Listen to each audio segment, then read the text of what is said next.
өте творчествоға жақын. Маған көбірек ұқсайды. Біз қызымыз екеуміз творчествоға жақындауымыз, көпшілікке жақындауымыз, көпшіліктің ортаға шыққанды дұрыс көреміз.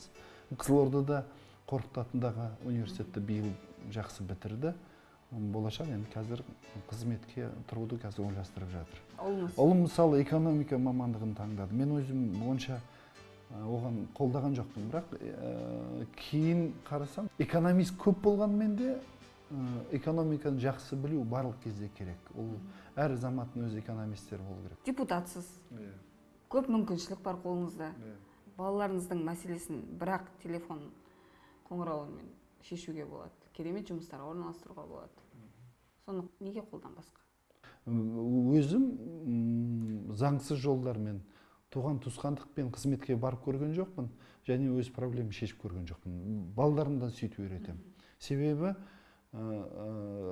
мен ойым, мысалы, қызмет ол мәңгілік болмайды, қай қызмет болса да. Мысалы, бізде жүрміз, енді мемлекеттің берген айлығы бар, уақытша берген пәтері бар. Мен өзімен бірге тек қана спорттық тренажердан басқа бұл жерге дүние алып келген жоқпын да, жаңа артық дүниеміз жоқ. Мысалы, Қызылордада қанша жыл жұмыс істеп, үкімет жаңағы ипотекамен, мемлекеттік бағдарламамен пәтерін берді. Бірақ осы уақытқа дейін, 3 жыл болды көшкенімізге, осы уақытқа дейін, мысалы, әке-шешеміздің ескі бұрын 52 жыл болған үйінде тұрып жатырмыз.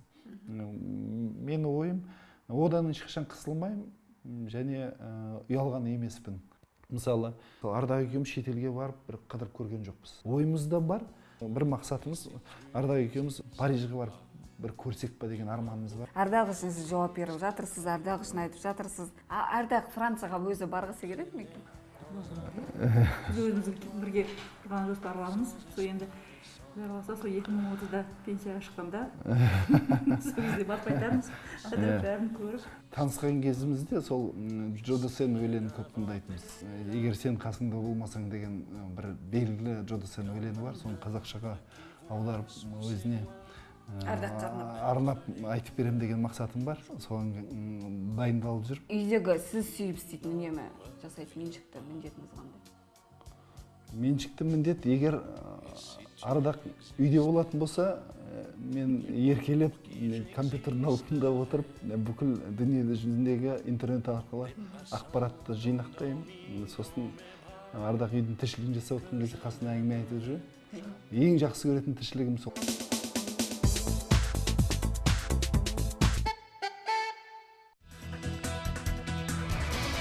Сізді өнерге жақын азамат деп естиміз.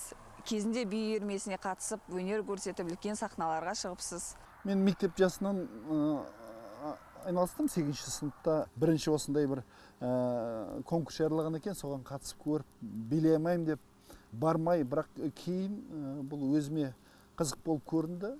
Казгуде оқып жүргенде де би ансамбліне қатысып, біраз біздің елімізді аралап, әр жерге концерттерге барып. Мен биге қатысқанда ұлттық билерге қатыстым. Әртүрлі ұлттардың билері болғаннан кейін, әртүрлі ұлттардың салт дәстүрін, тарихын білу.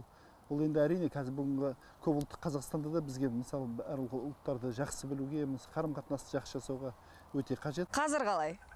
Билеп тұрасыз ба? Қазірде бір ішкі өзіміздің бір үйдегі, мысалы достарым арасындағы бір шаралар болса, тыс қалмаймын, ортаға шығып кететін бар. Естуімше тағы сіз әуесқой фото суретші екенсіз. 25 мыңнан астам фотоңыз бар деп естідік суретіңіз. Ол кәсіпке қалай бейім болып жүрсіз? 32 жыл фотосуретпен алсам. Ең бірінші ата-анамыздың алып берген смена 8М деген кішкентай фотоаппараты бар тұғын. Сонымен бастадық. Ешқашан тастамаймын фотоаппаратты. Үнемі қасыңызда. Қай жерге барсам да. Фотосурет деген бір сәтті мәңгілікке жалғастыру. Қолымды мезгілінен кештермедім деген кездеріңіз болды ма? Онда көп өкінішке барғым келмейді. Жалпы мен көңілім оптимистпін. Әр болған нәрсе өз орнымен болды ғой деп ойлаймын. Ертеңін қайтарып алып келем деген ешқашан көңілде болмайды. Себебі әр сәт, мысалы, бүгін бір күн өмір сүрдім ба, бір сағат, ол сағаттың өзі жақсылығы болады, қуанышы болады. Одан ертең қайтып айналдырып келгенде ол басқаша болар ма еді.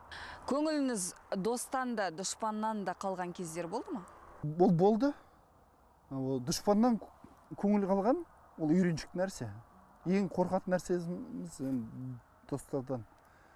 Ол мүмкін дос емес шығар, дос деп ойлап жүрген адамдардан. Ол ондайлар бар. Шын дос табу қиындау, себебі талаптарың да өзгереді өмірде. Дұшпандарың мысалы сені барлық кезде тәртіпке салып жүреді ғой. Дұшпандар болғанда жақсы ғой. Сіз бабында жүрмін деп ойлайсыз ба қазір? Әлде жетіспейтін тұстарыңыз көп пе? Кемшіліктеріңіз? Бірінші кезекте адам өзін осал жақтарын, мықты жақтарын білу керек.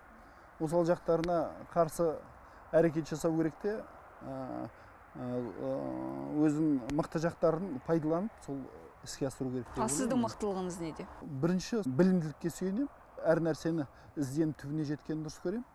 Ал мен бір өзіме кейбір ұнамайтын осал жақтарым, енді кейбір қолына келіп тұрған нәрсені ертеңге қалдырамыз. Бұл кемшілік. Адам эгоист болмаса, ол биік жетістіктерге жете алмайды дейді. Сізде қалай бұл жағы?